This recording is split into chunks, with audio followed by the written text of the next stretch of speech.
Hey there, and welcome to another conversation with the Upside Down People podcast. I'm your host, Caleb, and I'm joined here today with our guest, Tyler Zach. Tyler is an Enneagram coach. He's the host of the Ennea Summit. If you don't know what the Enneagram is, or if you're just into personality tests and spiritual formation and how we can go about that in a better way, or a more holistic way, or just helping our self-awareness and understanding how we can engage with our faith and our identity. This is a great conversation. So let's welcome Tyler Zach to the show.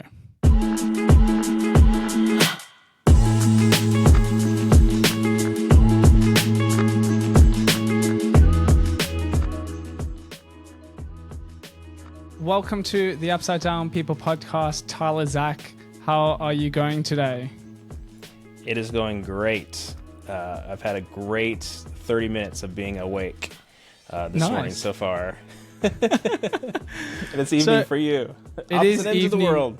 Opposite ends of the world. I've been awake for more than half of the day already, so I've had a fairly full day, and yeah, your day's just getting started. So what does the first sort of 30 minutes of your day generally look like? Just racing to our coffee maker.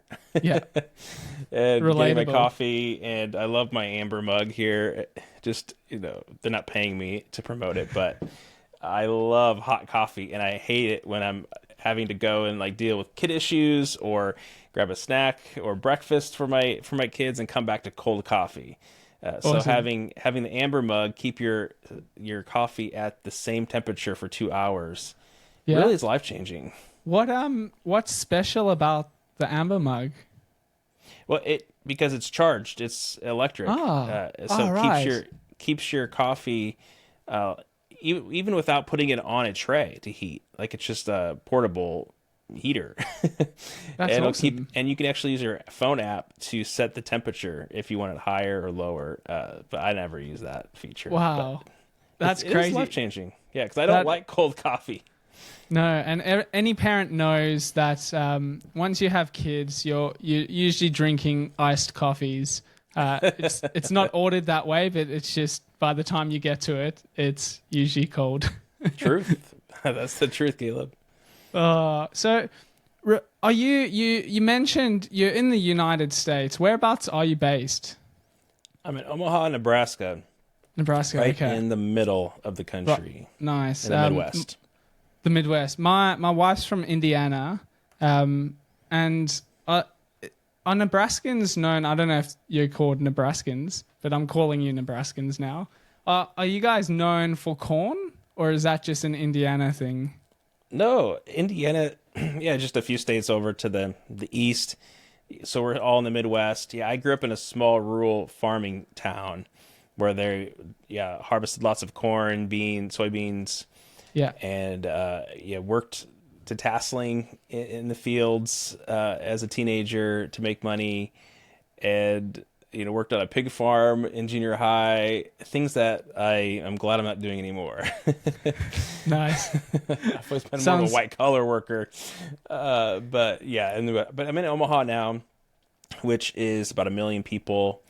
And there's lots of diversity and art scene, and it's not what you think of when you think of Nebraska and cornfields. Right. Yeah, okay. But yeah. Awesome.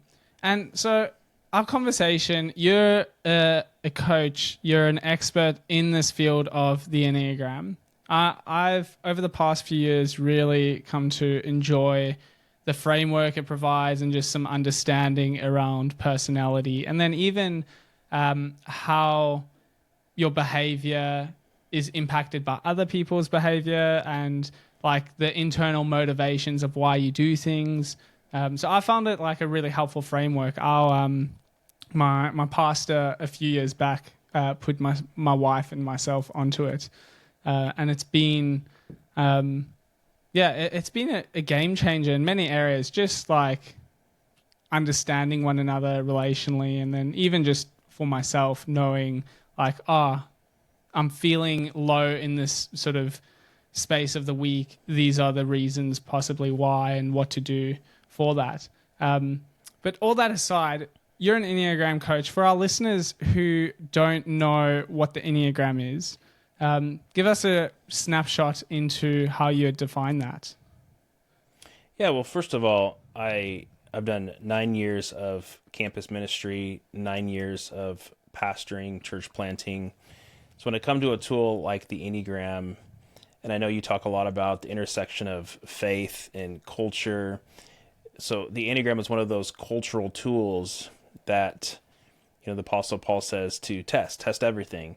And it's definitely one of the things that I didn't just waltz into, but I did a lot of research to figure out if this was a tool that could be used in the church. And we can talk more about that.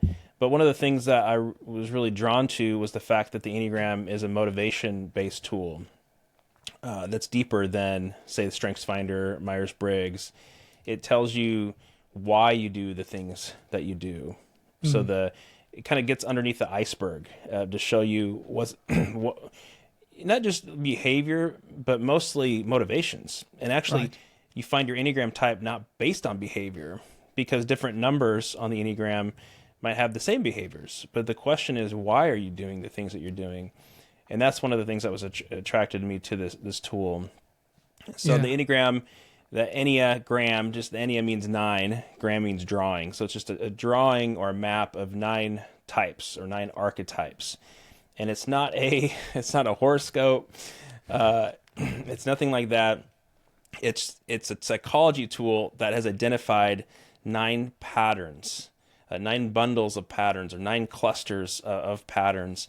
And when you come to the Enneagram, you get to identify which one of those most resonates with you. So it's different than numerology or any of those things that say, hey, give us your name or give us some numbers, like your birth date, like astrology, and then we'll tell you what you are. And it's not like that. You look at 9 different patterns, and so when you take a test, an Enneagram test online, it's helping you to see which of those patterns or archetypes that you most identify with. So we're talking about probabilities, not absolutes. So when you fall into one of those 9 categories, it's not saying all of those things are absolutely true of you, but here are some patterns to watch out for, and maybe things that you haven't thought of before. And so then you'll identify with one of those 9 clusters or bundles of patterns, and it'll give you some astonishing clarity about yourself that you might not have ever thought about. And again, this is an empirical. It's not like a scientifically validated model. That takes a lot of time to do. Right. But it's an empirical model. It's been used by millions of people. Even there's one psychologist, Dr. David Daniels, that did surveys with 50,000 people, and so there's 50,000 people. And now there's a lot of people that are using those surveys and using that data. But it has been tested over the last century by a lot of people, and it's a trusted empirical tool that's still having profound effect on people's lives. Right. And what like the pattern that I resonated with the most was the type 3. The achiever, and it was kind of really difficult to read the profile on the Enneagram 3 achiever, because I always knew that I was kind of a workaholic and loved to achieve and to produce, to be efficient, but a lot of the reasons why I want to do those things is because I care about people's approval. I want to be a star. I want to know that I'm a somebody. And so the 3 pattern really helped me to get at some of those motivations, which is really helpful.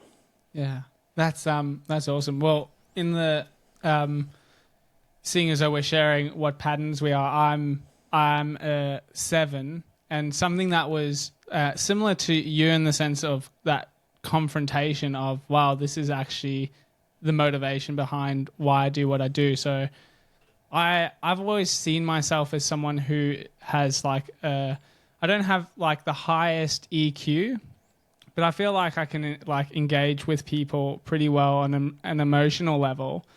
But I've never enjoyed when people start sharing like negative emotions, things like anxiety or depression, or like these real things that are part of our human nature, our human experience. And so when I did the Enneagram and the seven's an enthusiast, realizing, wow, like I actually fill up my time with either activities or working on different things or new experiences, basically like this sense of adventure to at times suppress the mundane or the boring or the the humanity of life, like those everyday sort of experiences that we have, and realizing, well, if I'm actually going to truly love people, I can't just ask them a question, but I'm actually going to have to sit there with them in those areas that are so it's very uncomfortable for them. I don't want to diminish that or not validate that, but it's also very uncomfortable for myself as well, and realizing, oh, this is why it's uncomfortable, because I'm trying to just see everything as it's good, positive spin on it, but realizing that's actually not going to help people and it's not actually going to love people. That's just something I found really fascinating and confronting, but also helpful in doing the Enneagram. I love. Thank you for being vulnerable and sharing that. It's when you talk about the Enneagram, sometimes it can feel like it's reading your mail, and when people start asking you to open up, you're like, "This is hard. I've never shared this stuff." And what you just shared, Caleb, is very vulnerable. It's a vulnerable admission, and it's hard to admit those things. But again, you could have lots of wonderful conversations with your wife. I could have wonderful conversations with my wife. You can have wonderful conversations with your coworkers, and be in it relationship for years and start to learn some of these things. But what's helpful about the Enneagram is if you just told me that you identify with 7, then I would immediately, if I was doing pastoral counseling with you guys, I would like, oh, okay, you're 7. Okay, let's talk about the different ways that you grieve and the different ways that you process, go through hard seasons of life. I would immediately know where to go and what questions to start asking to get to some of the roots quicker. So it just accelerates the spiritual growth path for us. It can help speed up sanctification. One pastor called it sniper sanctification. It sort of puts the crosshairs on different things in your life quicker. To be able to do some hard work on those things, and so if you're 7, me and you both 3s and 7s have a really hard time grieving. Yeah, and because for me it's more about, it's not efficient. Grieving's just not efficient. It takes a lot of time to slow down and to grieve, and that caused a lot of problems for me and my wife as we were going through infertility early on in marriage. She's a type 6, and she can slow down, and she can feel a lot of anxiety and anger for grief and needs space to share her concerns. Whereas me, when I'm a healthy 3, I'm a hope dealer. Like, have some hope. Here you go. Just trust in the Lord. And I really do think most 3s have the gift of faith. But when it's unhealthy, then we're shoving problems under the rug. And we're like, no, don't worry about that. Don't worry about that. Just have faith. Just have hope in God. He's going to take care of it. Well, 15 years later, we still haven't been able to get pregnant naturally. And so what do you do with that? God still hasn't showed up for us. And that's how it feels. We have 2 adopted boys, beautiful family, but I was just trying to shove things under the rug, and all the time I thought I had tremendous faith, and that she was the one that was faithless. That's how I saw her. That's how I saw myself, and it was inaccurate.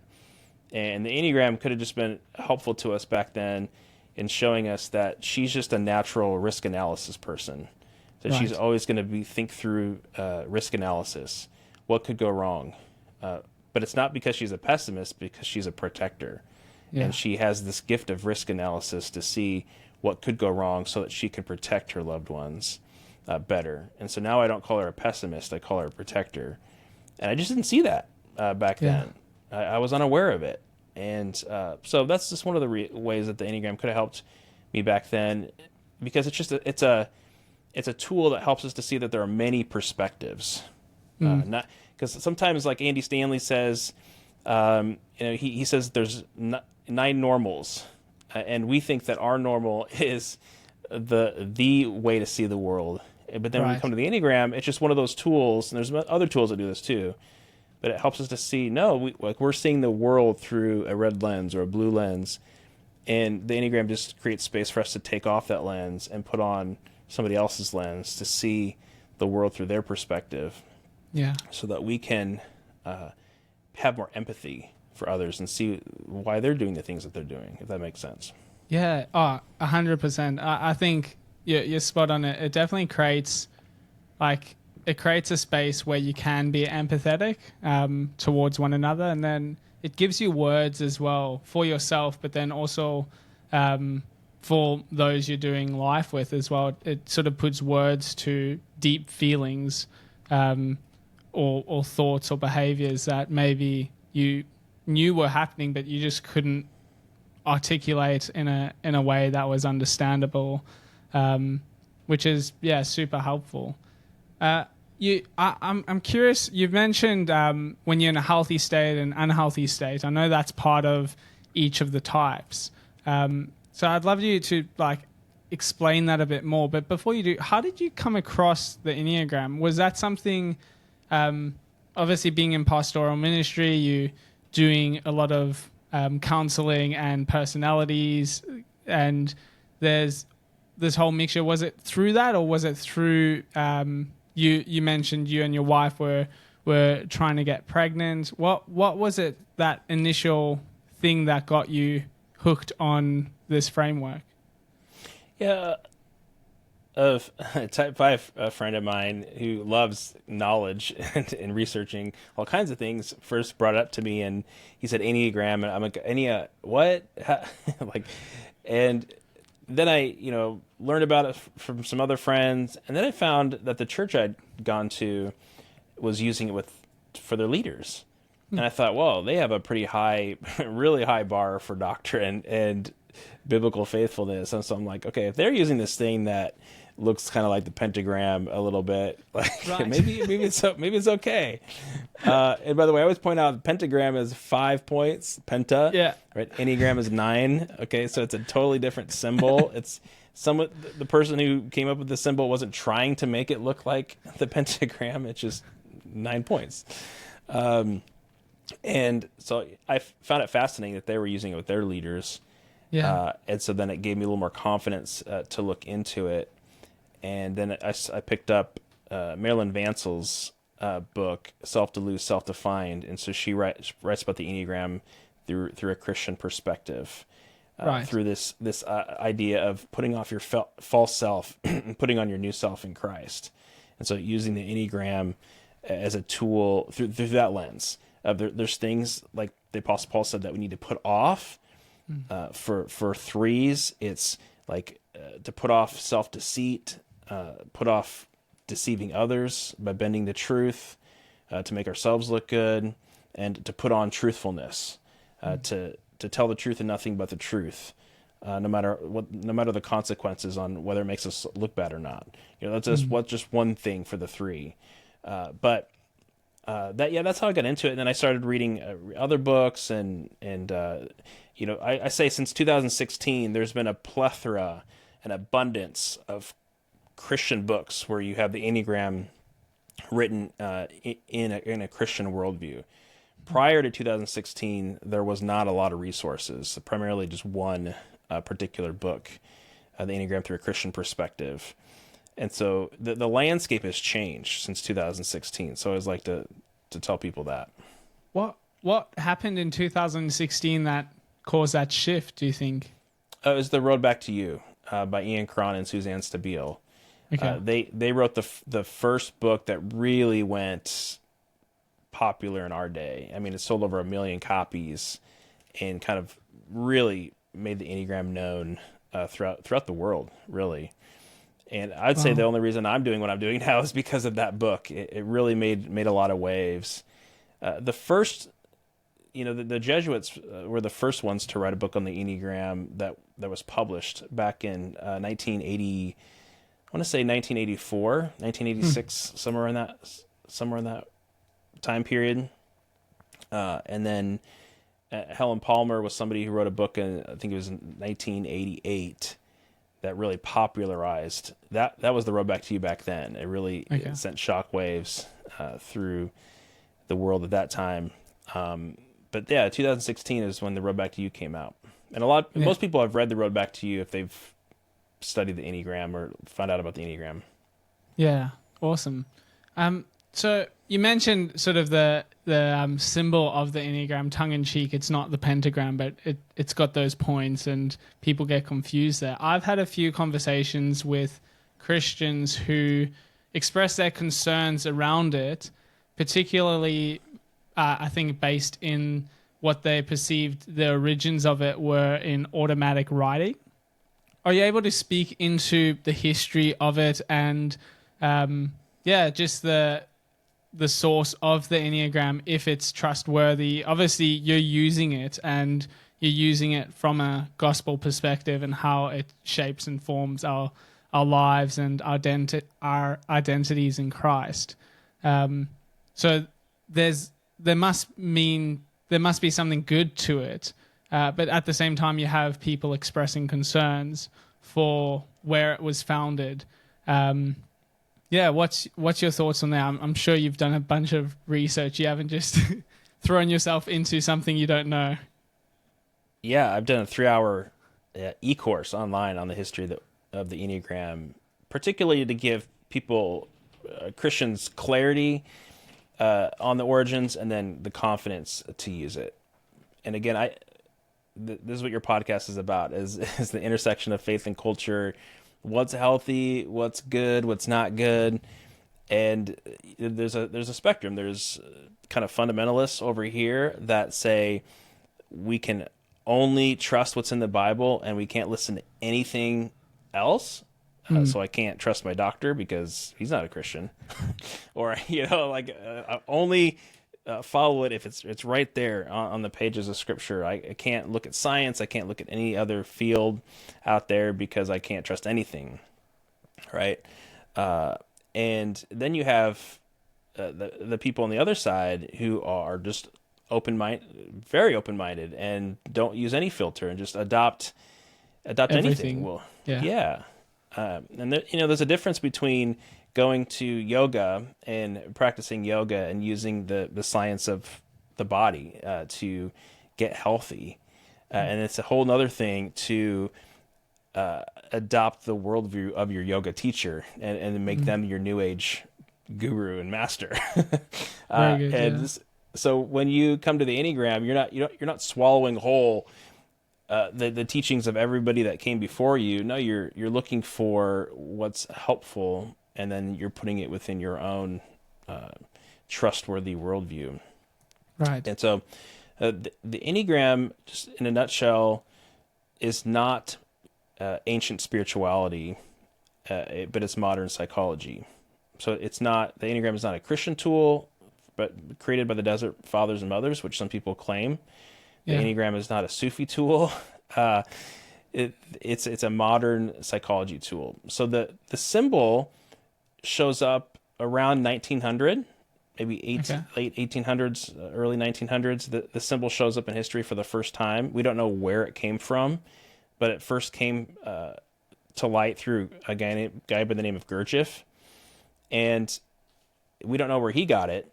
But we do know that he wasn't using it as a personality tool. He was putting musical octaves around it, and he saw it as a pattern to understand everything in life. So he Mm, used it kind of as a template to understand music theory and all kinds of other things. If you look at his writings, he was putting different stuff all over it. So wow.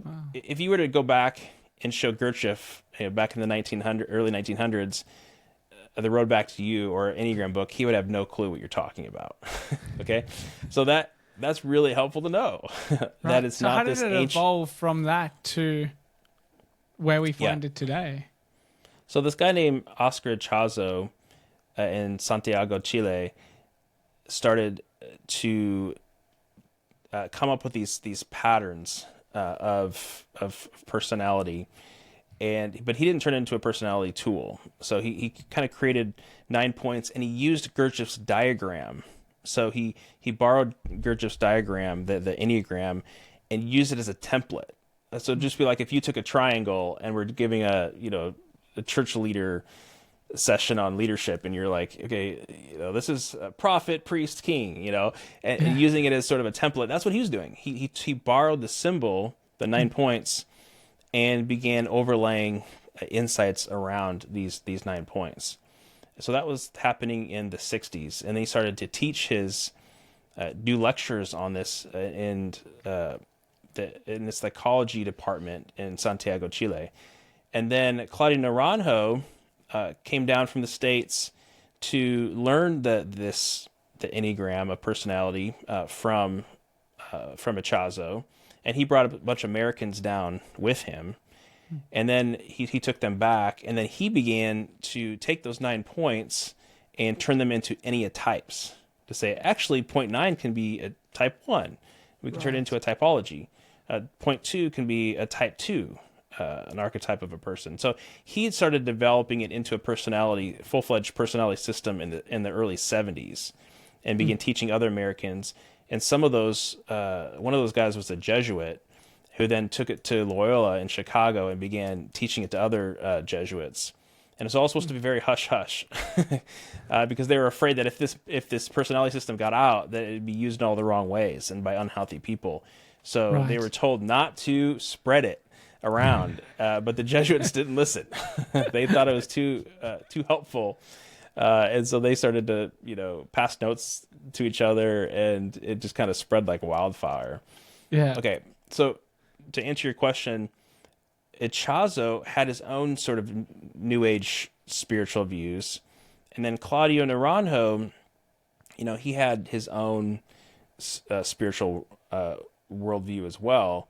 And so what some people like to do is they like to go back to some of the things that Echazo said and Naranjo said, and basically say that their spiritual views are tied to the Enneagram, and that we can't learn from the Enneagram without adopting Echazo's spiritual views or Naranjo's spiritual views. And then they take certain statements that have been said in the past and sort of create rumors and blow things out of proportion. And one of those rumors is that Claudio Naranjo got the Enneagram from his spirit through automatic writing. And so automatic writing is kind of like, if a Christian were to sit down. Well, I'm not talking about automatic writing, but I'm just saying, as Christians who sit down, sometimes they go on retreats and they try to open up their mind to listen to the Holy Spirit. They're journaling, they're praying, and they come back and say, I just really, I received a word from the Lord. That's kind of like that's kind of like the New Age. In the New Age, they would call that automatic writing, of sort of stopping. Trying to relax and get out of the rhythms and try to come up with something beneficial. And for some astrologists and people, they're really trying to channel spirits.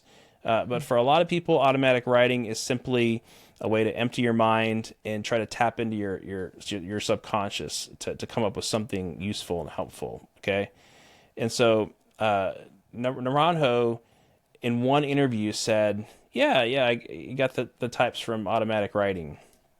He was trying to be provocative, but then later said to his colleagues, no, I didn't mean that. I was tired. I said that off the cuff.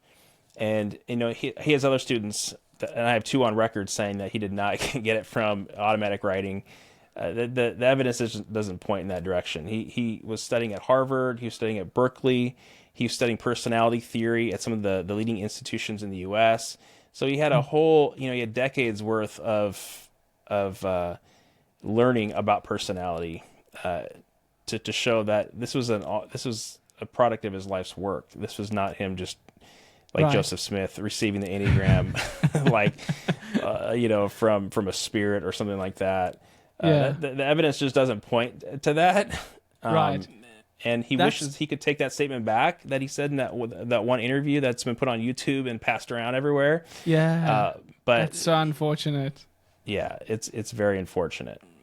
Man. And so yeah, and most of what he got from the Enneagram was from a Chazo anyways, that had been passed on to him. So no, it did not just come out of thin air from a demon or a spirit. But that's what a lot of Christians like to point to. Right. Yeah. It is that, like you were saying before, that fundamentalist or that fear-based view, where you can't even see the good in something because you just don't know what else it may be attached to, or what it could do to you in that sense. But no, that's super helpful to know. I think it's a great tool, and I found so much help in it for myself personally, and then speaking to others, which is, it's just been awesome just to discover it more and learn more about it. Going back to what you're talking about a bit before, about, you mentioned healthy and unhealthy within the types. What does that look like? And why is it important that that's a part of the Enneagram? Yeah, well, sometimes people think of, again, horoscopes or personality tools as sort of navel-gazing tools that, I just want to learn about myself and just build up my self-esteem and make myself feel good about myself. And that's not the Enneagram. It's a psychology tool, and it was created by a Chazo, like I said, to be an ego reduction tool. It's meant to strip away your ego, and you can feel really bad about yourself after learning it. So it's not a feel good tool. It'll cut deep, and that's why when Naranjo got a hold of it from a Chazo in the early 70s, he was a psychologist, and he didn't put his spiritual views in it at all. Like, he didn't even try to attach spiritual views. He just used it. He psychologized it from a Chazo, and then he would teach it to other students, and they would feel really depressed after listening to it. Like, I care all about my image and efficiency, and I'm a workaholic, and Right. that's me. And so then after that, different schools had to put it within a spiritual framework to have some encouragement and affirmation, because it does cut deep. Now, so I sell that because some people have this image of the Enneagram of that, thinking that people are just going to it because it's a feel-good tool, and it's not.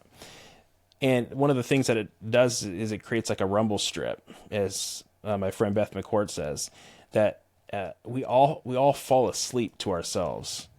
When we're unhealthy, the Bible says that we are dead and alive, and so that theme of being dead or asleep, sort of being like zombies who are sort of going through the motions in life. Well, when Christ makes us alive, we're aware, we're attuned to the people around us, to God, and it sort of wakes us up. And so the Enneagram shows us that, here's where you go when you fall asleep at the wheel. Like, here when the rumble strips, here are the rumble strips. So that can sort of wake you up. And so for you, you as a 7, when you start to fall asleep and at the wheel, you start to move towards the unhealthy side of type 1. Yeah. And that's what the lines are on the Enneagram. Chazo thought, hey, I'm going to borrow Gurdjieff's symbol, but then I'm going to use these lines as sort of a growth map. So it's not a static thing. It's, here's where you can move when you're healthy, and here's where you move and slide when you're unhealthy. And so for as a 7, you're very spontaneous, you're fun, you're full of adventure, you unlock new opportunities for your family and for the people around you. You have a podcast that's like, opening people up to new ideas and new ways of seeing things and connecting, and it's all really, really beautiful. But then when you start sliding and fall asleep, then you start getting more black and white, more judgmental. Like, why isn't everybody having fun? Why isn't everybody, why is everybody so serious? Quit being so serious. And then you go from being the fun one, who's very open-minded, to being very black and white. Like, you must give high fives. Actually was like reprimanded by a type 7 pastor once. He's like, when people are coming to the church, you need to give high fives. What are you doing? Were you aware of the framework then? Yeah. Were you able to be like, okay, he's obviously some things are happening in the background that. So it's possible to be a fun legalist, to be legalist about fun. It doesn't seem possible, but it's true.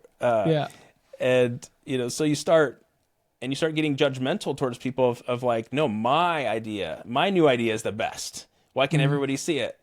Yeah. And then you see that slide from 7 to 1. For me, as a 3, I go from being very productive, very active, to then numbing out. So I slide to the bottom side of 9, and I become passive aggressive. I start just numbing out, watching lots of TV. So that's my rumble strip of knowing, okay, when there's something off, when I'm not engaging the world anymore, and following my purpose and my goals like I naturally do, I sort of just check out and numb out. That's where I go. Yeah. Where some people don't move to numbing out and being quiet or passive aggressive, like 2s, the helpful befriender 2s that love people and care for people and are generous. They have one of the weirdest slides when they get unhealthy is they Hulk out. So they go from nice and let me help you to they move to the unhealthy side of 8, which is the most like powerful number.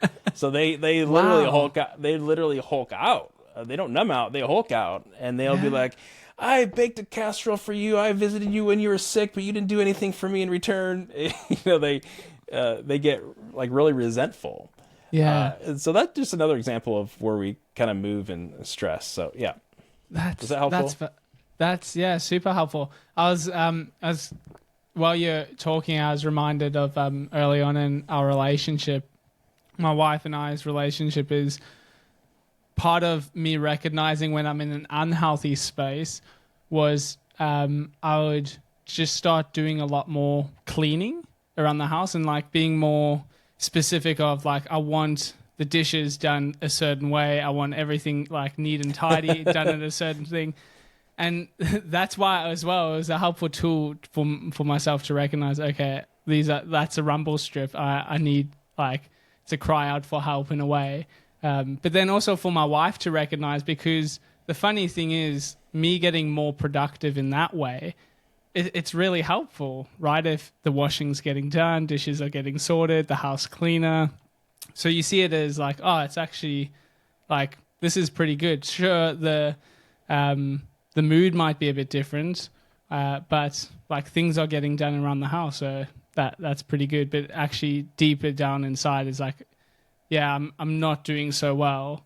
I need some help. So that's when you're saying all those other things, I'm like, yeah, I can definitely relate to that.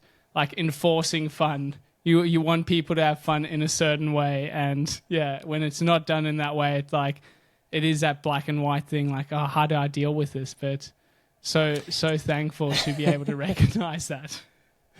Yeah, 7s will be in staff meetings in churches, and the team will be like, should we do Good Friday this year? Should we do a Good Friday service?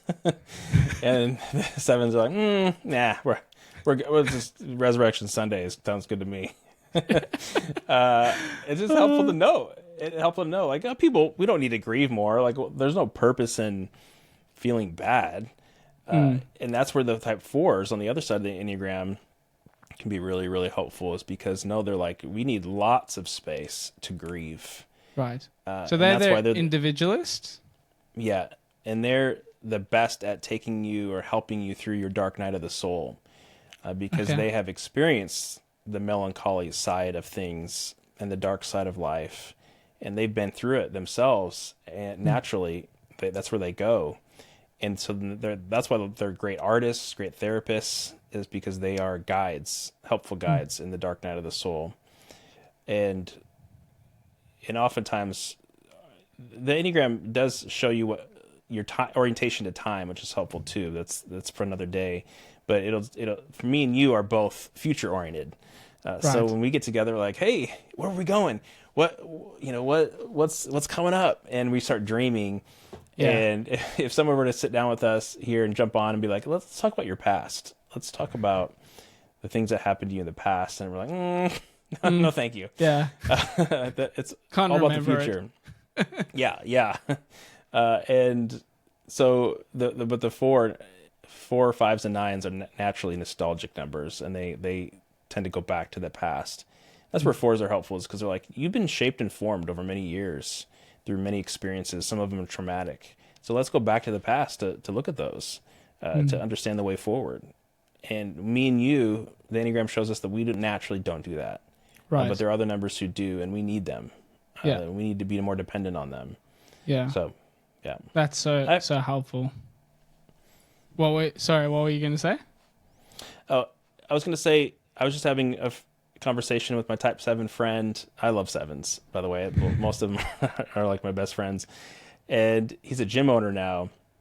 He's a pastor / comedian. He does stuff at the comedy club. That's awesome. And now he owns a gym. My other 7 friend used to be a pastor. Now he's a firefighter in Colorado. They're great. Someone at one point called them slashers. The 7s rarely do one thing. They're like, do this / this / this. Yeah. And he was talking to me, and I was like, Elvin, you're a really healthy 7. Because he was talking about creating structure for his employees in his gym. He's helping them to get 1% better every day, and teach the people in their gym who are coming to workouts to get 1% every day. And I just had to remind him, because it's not just a sniper sanctification tool, but it's a sniper encouragement tool. I was like, dude, that's not natural for a 7 to think about implementing structure, talking about slow incremental improvement every day, because oftentimes 7s are kind of going with the wind of what feels good, going with the new idea, their heads in the future. They are all about rewards today. Like, what kind of rewards can I get later today? Like, what can I look forward to? Yeah. And it's not like structure, discipline, like 1% better every day. And so I said, that's one space. Like that you're not just sliding down to 1 at sometimes, but you're sliding up. You're going upstream to the healthy side of 1. And I see that in your life, and I just want to encourage you that's growth. That's improvement, man. Way to go. And so I just thought I'd mention that. Yeah, that is very cool. I think it can be definitely a helpful encouragement to give to your friends as well. It's funny. I know you mentioned you got put onto it by a friend who was a type 5, like the investigator type. One of my good friends, he's a type 5, and I try to show him the Enneagram. So like for years, I try to get him just to take the test, and he just wasn't interested. Then finally he did, and he is like, that's actually summarizes like my feelings pretty well. But I found it curious, because he's an investigator, it seemed like me giving him something, he didn't want to like see it as a helpful tool because he didn't come across it himself. So that's like, it was just when you're mentioning your friend who was a 5 introduced you to it, I was like, it's so helpful to know like what each people are and how they operate. And just the same sort of test is accepted or rejected by people of the same personality type, just in different circumstances. How would you say you navigate the desire to be someone you're not, in a culture that sort of says we'll accept you as you are? How do you navigate that tension? Well, first of all, I wanted to say that's why I wrote my Type 5 book. I've written a 40-day devotional for all nine types, give a devotional that's not just full of fluff, but is really meaty, and is like a sniperification tool. It gets to puts the crosshairs in different areas of your life that you need to be convicted about, that you're not, and be incredibly encouraged by. And I waited to do the Type 5 book last because they're the most skeptical of the Enneagram, Right. because they're just skeptical by nature. Yeah. And listen, it's not part of it maybe because your friend didn't come up with it, for sure. But I've just found, and this leads to having a lot of empathy, is that fives are very private by nature. Yeah. And it's not because they're unhealthy, but because they actually have the best boundaries. There's some types like twos that do not have great boundaries. Yeah. They're coming to your yard, whenever.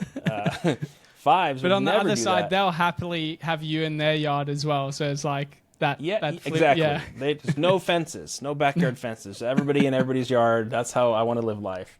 For fives, no, they want fences, and they'll ask permission usually. Hey, can I do this? Do you mind if I do this? Because it's very honoring of your boundaries, but they just don't want people to cross their boundaries. And so one time I was doing a podcast like this, and the host, I was talking about fives, and he's like, "It feels like you're doing a palm reading right now." Because yes, it's resonating, but it feels very uncomfortable, and it feels like you're intruding into my soul.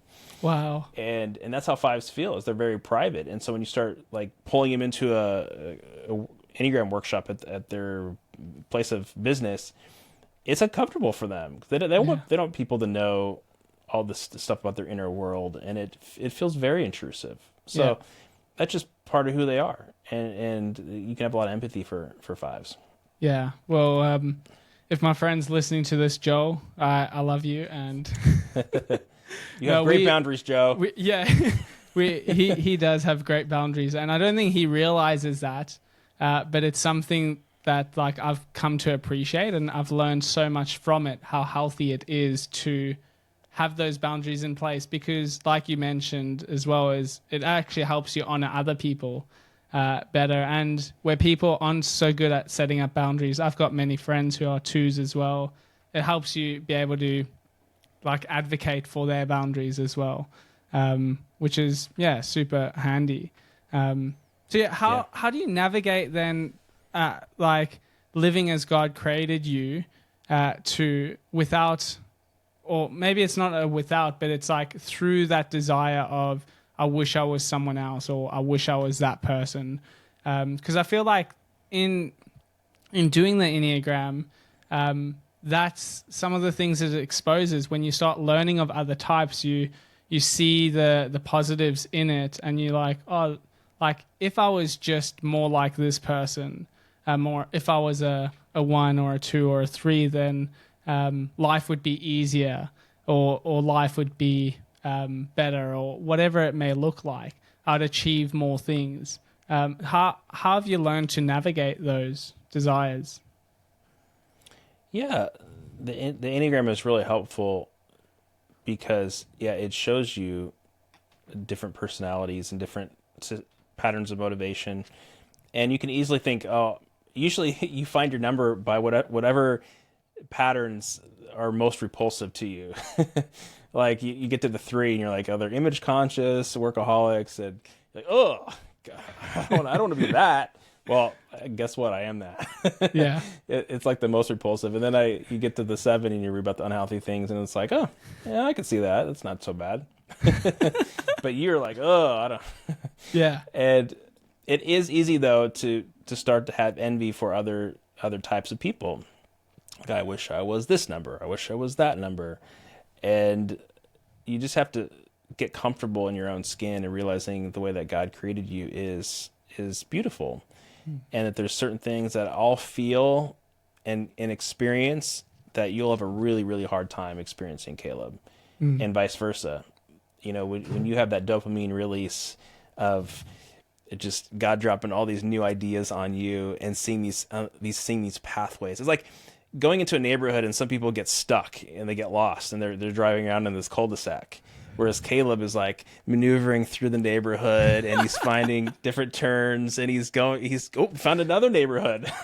Now he's driving through another neighborhood. Like, other people will not be able to experience the euphoria of having that gift like you do, and that's a gift from God to be able to experience that, and then to go back and get the person who's driving around in the cul-de-sac like, hey, just follow me, dude. I got you. I got it. And then to lead people forward, that's your gift. And of course, like fours, their gifts can feel like a blessing and a curse. All right. I call them, in my books, I say that every number is like a different system in the body. And I say like fours are like the nervous system of the body, where, if you touch an open nerve, it hurts like heck because it's so sensitive. And fours are like the most sensitive personality type. They feel things quicker than anyone else. And that's a painful gift to have. You can experience lots of joy, and so a lot of times fours are flooded with emotions of intense pleasure and joy, and as they watch a sunset or they create a beautiful piece of music or something like that. But then they also, when it's dark, they are sensitive to shame and to inadequacy and to feeling the depths of shame. But again, Jesus was the great high priest who came before us, who experienced life in a human body. And now we have a great high priest who empathizes with us, who sympathizes with us and our weaknesses. And so fours have experienced all kinds of pain, all kinds of grief, and now they are the perfect therapist to go to because they've experienced it as well. So it makes them just really, really empathetic. And so it's not just don't view it as a curse, but view it as a blessing that you're sensitive, a sensitive person. Does that make sense? Yeah, it does. It reminds me of this quote of C.S. Lewis. He talks about in his book The Four Loves about friendship and how friends draw things out of one another, and that's what it sort of comes to my mind is how beautiful a picture is when you have people who have been created in God's image have these different expressions of humanity. But then there's also when you say, like, when you're around a four, there's an opportunity to feel something you haven't felt before, or maybe you've isolated or suppressed, and there's a safety and that empathy that comes with that. And if you're around a three, just that hopeful encouragement that you can achieve what you're wanting to achieve, and that they really want the success of others as well. So I think there's that's where, when you're talking, I'm like, yeah, that makes complete sense, is when we assured of who God's created us to be, then we can actually go into the world with our friends, with our colleagues, and see that not in a prideful way, but our presence brings something out of them, as well as their presence brings something out of us that we wouldn't experience without each other. So yeah, what you're saying makes complete sense. I love it. Hopefully this doesn't sound too heretical, but you can always cut it out, Caleb. But I think certain tools in culture or people outside the church can actually be prophetic to the church at times. For example, here in Omaha in the 50s, the mayor came into a specific church who didn't want to have anything to do with the black church down the street, and he encouraged them to hang out with people in the same denomination that were a different color, and as part of the civil rights movement here. And so there's things from the outside that can cause you to think. And the Enneagram is one of those things that can help Christians to figure out actually what are the things that you're doing is spiritual bypassing. That's a problem, right? Another thing is I think it can be helpful in being prophetic against unhealthy ways that we've treated women in the church. And so, for example, a female 8 oftentimes is looked at as is called the B word, and because she's so powerful and she's a challenger. And in my Type 8 book, I talk about how Deborah was challenging a male authority figure in Judges, and the Bible affirms that. Like that was a good thing, because the male leader was not listening to the Lord. The Lord had said, "Hey, go get your army and go fight," and he wasn't doing that. And she came up to him and she challenged him, and that's a story that's affirmed in Scripture. And so eight women are like that. And so sometimes, it's helpful again because we see 9 different lenses. Yeah. Sometimes male leaders want all women leaders to be 2s. Yeah. Or their wives to be 2s. That just help me, just support me. Homemakers, But essentially. hey, there's 8 women who are challengers, who are designed to lead and be prophets in our culture. Do we receive them as a gift, or are we wanting to be someone they're not? Yeah. And likewise for a 7 female, the female version of your type. Oftentimes they want to be in on the strategic planning meetings. They want to help lead the church forward.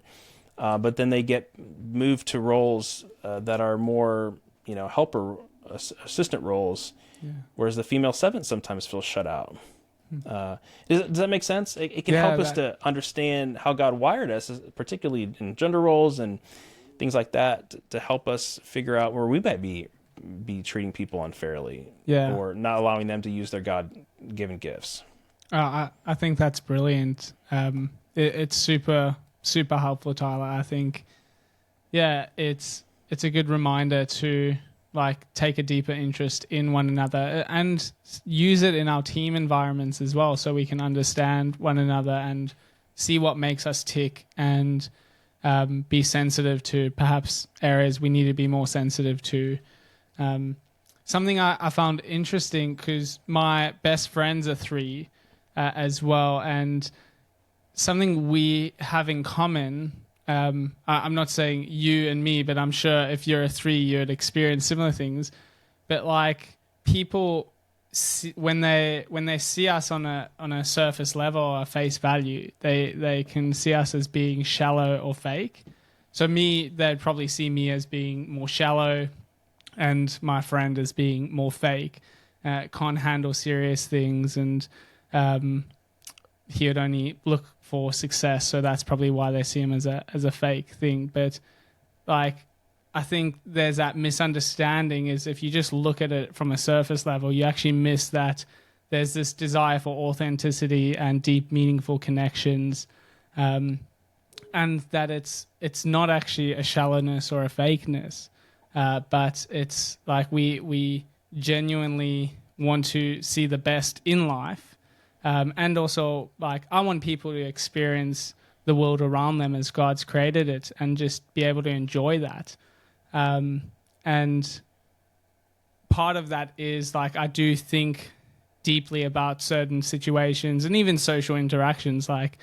People would see me as I just engage and then disconnect. But then I'm often thinking about it, sometimes for days, weeks on end, just I shouldn't have said that because they saw it as this, or it caused them to think of me in a certain way, or think of the situation not in a certain way. But all that said is, I think it's helpful to understand that we can so easily, if we seeing just through our lens, we can so easily mistake people for what's actually happening, and we miss out on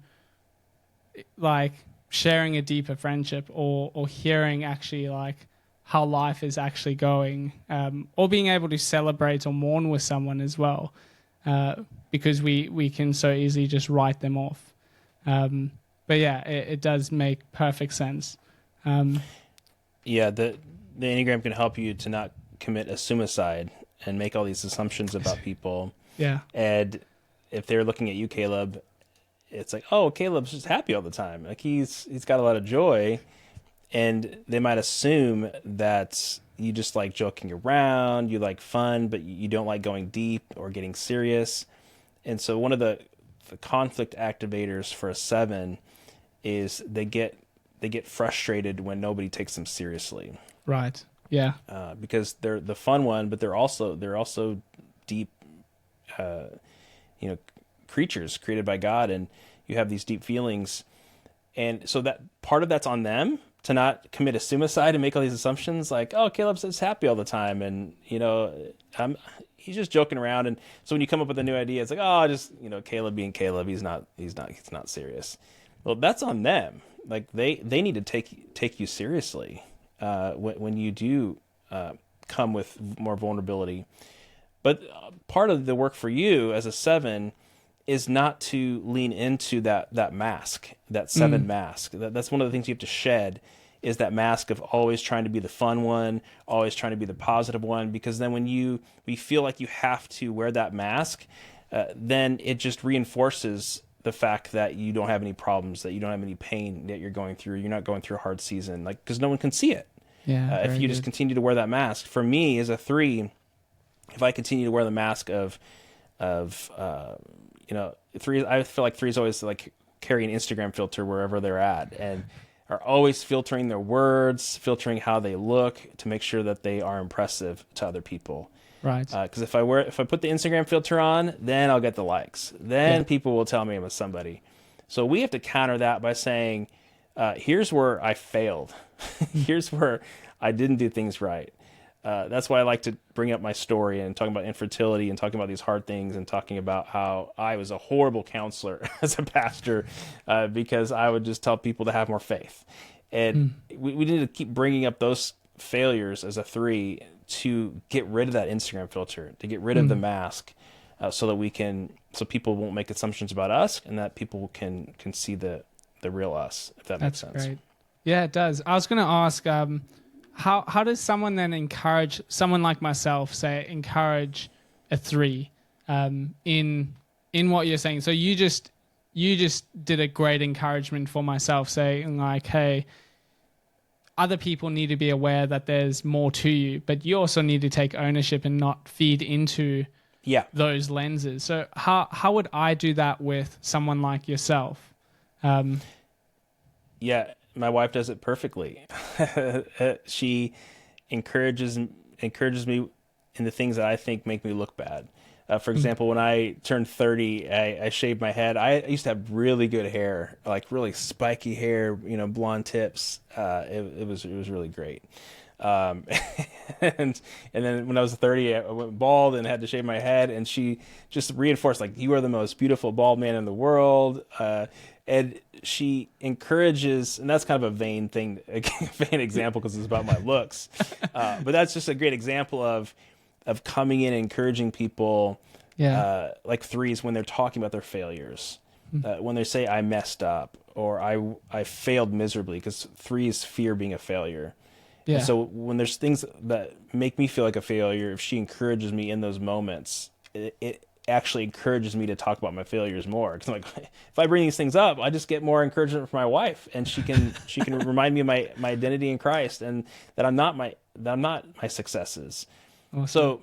So when you're Caleb, when you weep or when you express pain or what the painful things you're going through, and you start to open up with those darker emotions, that's when we need to encourage you.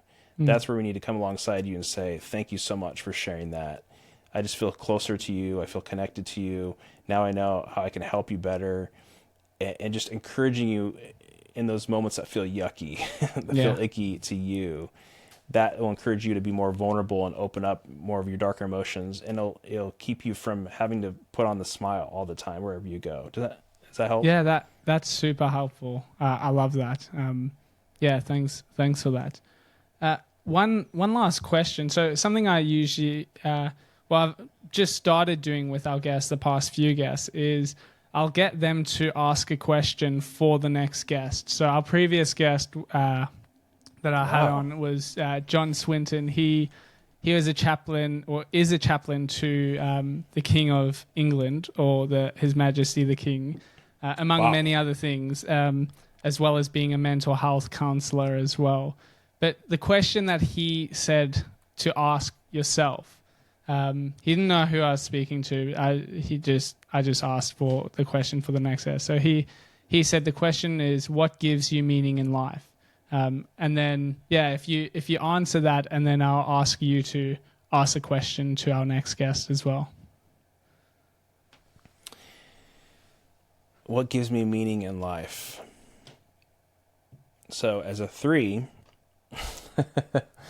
I'm already processing in my head what do I need to share that would sound good to other people.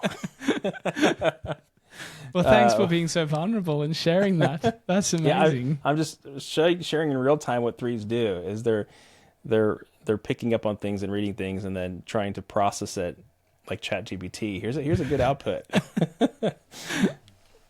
What gives me meaning? I would say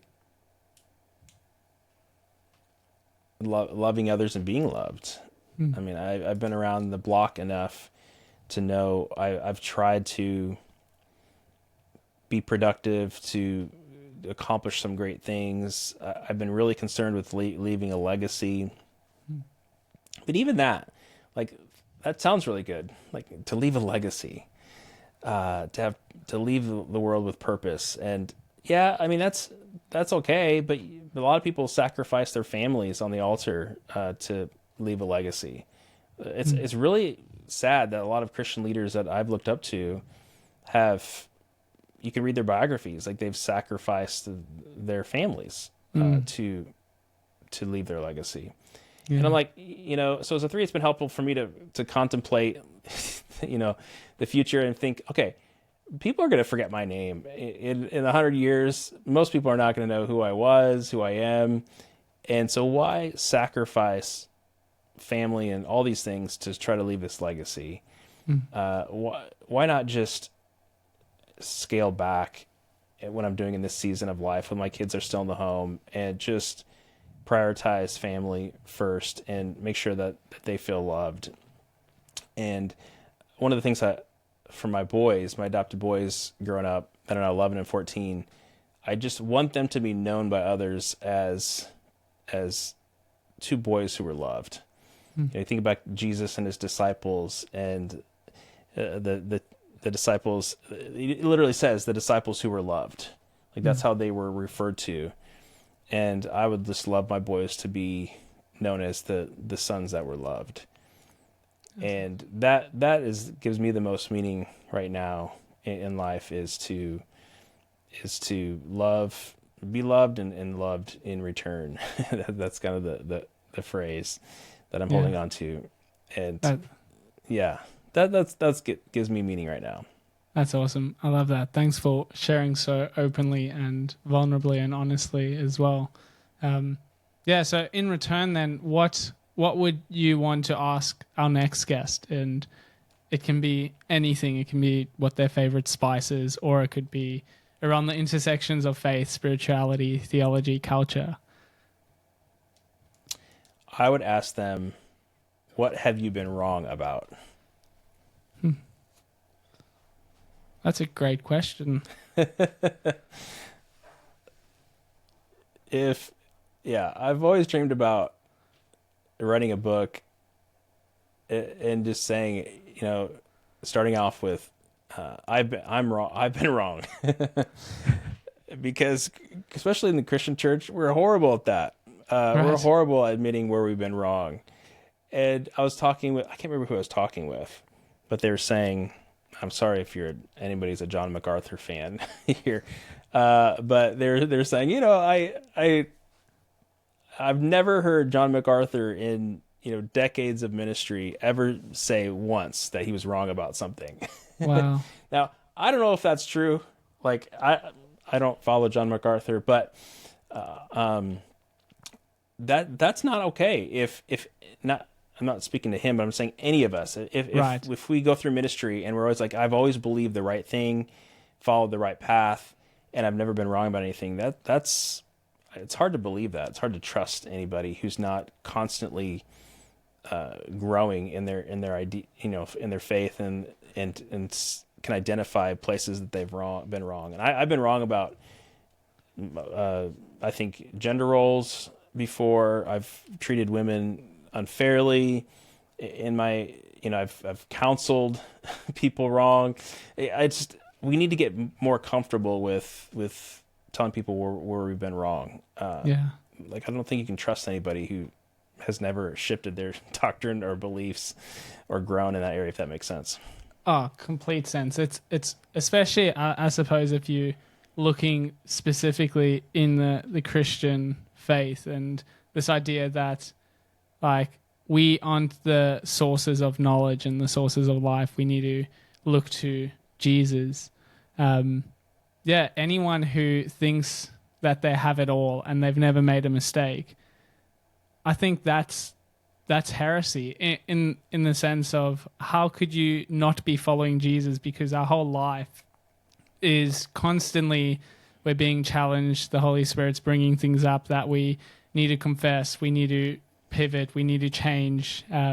He's shifting and changing and shaping our hearts to look more like his. So if someone's never been wrong, you can't really follow that person or trust what they say, right? Yeah. It's hard. I mean, to admit I've been wrong on baptism, like, or to even say, whether infant baptism or adult baptism, like to say I could be wrong about that. I'm not sure. Because there's different levels of beliefs. There's beliefs that we would die for, like ink, pen and pencil, like or blood, ink, and pencil, like things that I would die for, things that I'm pretty certain about that are right in pen, and then there's things that are in pencil that I'm like, I could erase those. I could erase that maybe tomorrow. But a lot of times in churches, we like shove everything up into blood issues, like that we have to fight for it. Yes. And that's a whole nother cultural conversation that'd be great for the podcast. What levels of belief do we have, and conviction, and what causes fights? Where do we need to be more unified, and all that stuff. It's helpful. Yeah, definitely. Well, thanks for that response, and also that question as well. It's great.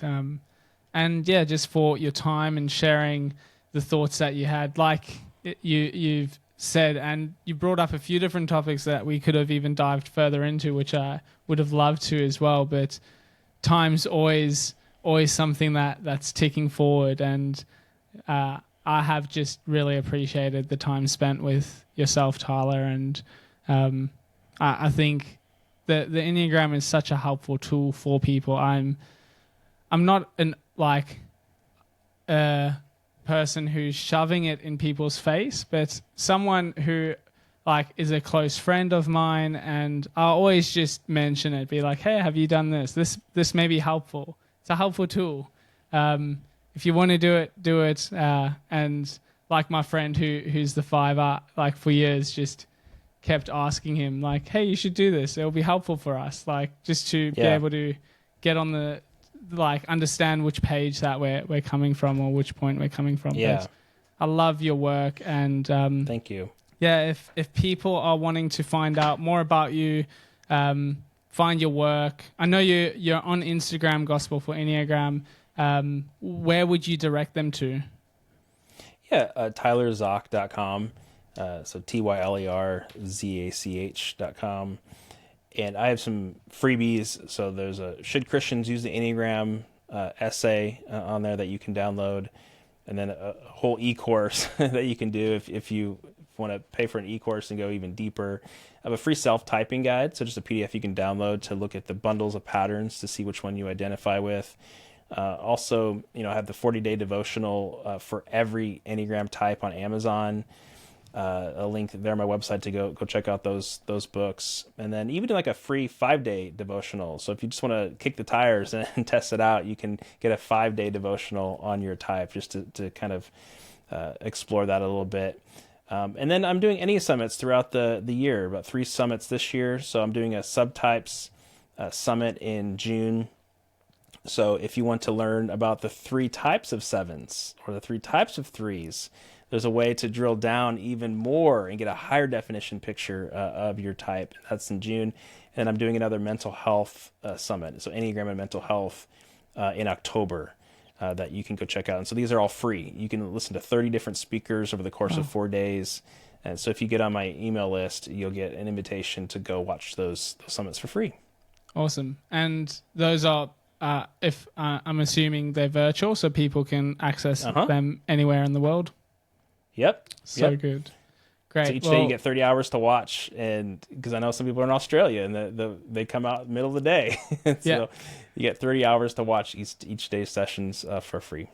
Awesome. Yeah, well, I'll put a link up in the episode description to those places as well, so people can find them easier. And yeah, love your work.